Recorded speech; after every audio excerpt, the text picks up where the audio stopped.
Welcome back to our channel. അപ്പോൾ ഇന്ന് നമ്മൾ ഒരു കേരക്കറിയുടെ റെസിപ്പിയാണ് നോക്കുന്നത്. ആദ്യമായിട്ട് മൺചട്ടി വയ്ക്കുക, അതിലേക്ക് എണ്ണ ഒഴിച്ചിട്ട് കടുകിട്ട് പൊട്ടിക്കുന്നു. അതിന് ശേഷം നമ്മളതിലേക്ക് കുറച്ച് ഉലുവ കൂടിപ്പോയാൽ കയ്പ്പ് ഫീൽ ചെയ്യാൻ സാധ്യതയുള്ളതുകൊണ്ട് കുറച്ച് ഉലുവ മാത്രം ഇടുക. അത് കഴിഞ്ഞിട്ട് നമ്മൾ വെയിറ്റ് ചെയ്യാണ്.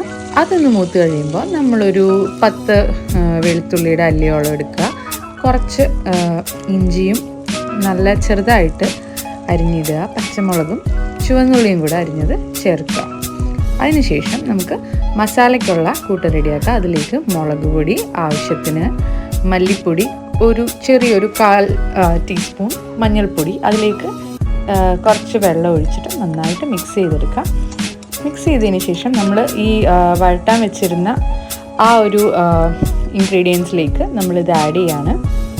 എന്നിട്ട് നന്നായിട്ട് മിക്സ് ചെയ്ത് കൊടുക്കുക. മിക്സ് ചെയ്ത് നമുക്ക് അത് കഴിഞ്ഞിട്ട് ആ പാത്രത്തിലേക്ക് നമുക്ക് കുറച്ച് വെള്ളവും കൂടെ ഒഴിച്ച് ഇതിലേക്ക് ആഡ് ചെയ്ത് ആവശ്യത്തിനുള്ള ഗ്രേവി എത്രയാണോ അതിനനുസരിച്ചുള്ള വെള്ളം ആഡ് ചെയ്യാം. അത് കഴിഞ്ഞിട്ട് നന്നായിട്ട് ഇളക്കി കൊടുത്തിട്ട് അത് നമുക്കൊന്ന് തിളയ്ക്കാൻ വേണ്ടി വയ്ക്കാം. അപ്പോൾ അത് തിളച്ച് വരുന്നുണ്ട്. നമ്മൾ അതിലേക്ക് ആവശ്യത്തിനുള്ള ഉപ്പ് കൂടെ ആഡ് ചെയ്യാം. അതിനുശേഷം നമ്മൾ കൊടംപുളി അതിനകത്തേക്ക് ഇട്ടിട്ടുണ്ട്. അത് തിളച്ചുകൊണ്ടിരിക്കുകയാണ്. അപ്പം നമ്മൾ ഓരോരോ പീസസായിട്ട്, തലയൊക്കെ ഉണ്ട്, അപ്പം ഓരോരോ പീസസായിട്ട് നമ്മൾ വെച്ച് കൊടുക്കുകയാണ്.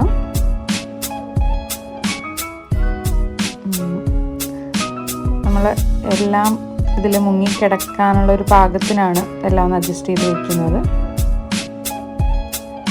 വിടിപ്പിച്ച് വയ്ക്കുന്നു. അത് കഴിഞ്ഞിട്ട് നമ്മളത് അടച്ച് വെച്ചിട്ട് കുക്ക് ചെയ്യണം. കുക്ക് ചെയ്ത് കഴിയുമ്പോൾ പതിയെ അത് ഓപ്പൺ ചെയ്ത് നന്നായിട്ട് തിളച്ച് റെഡിയായി വന്നിട്ടുണ്ട്. അപ്പോൾ നല്ല അടിപൊളി ഒരു മീൻ കറി റെഡി ആയിട്ടുണ്ട്. അപ്പോൾ താങ്ക്സ് ഫോർ വാച്ചിങ്. അപ്പോൾ ഇതുവരെയുള്ള സപ്പോർട്ടിന് ഒത്തിരി നന്ദിയുണ്ട്. ഇനി അങ്ങോട്ടും നിങ്ങളുടെ സപ്പോർട്ട് പ്രതീക്ഷിക്കുന്നു. അപ്പോൾ stay tuned for more such videos and shopping reviews. Thank you.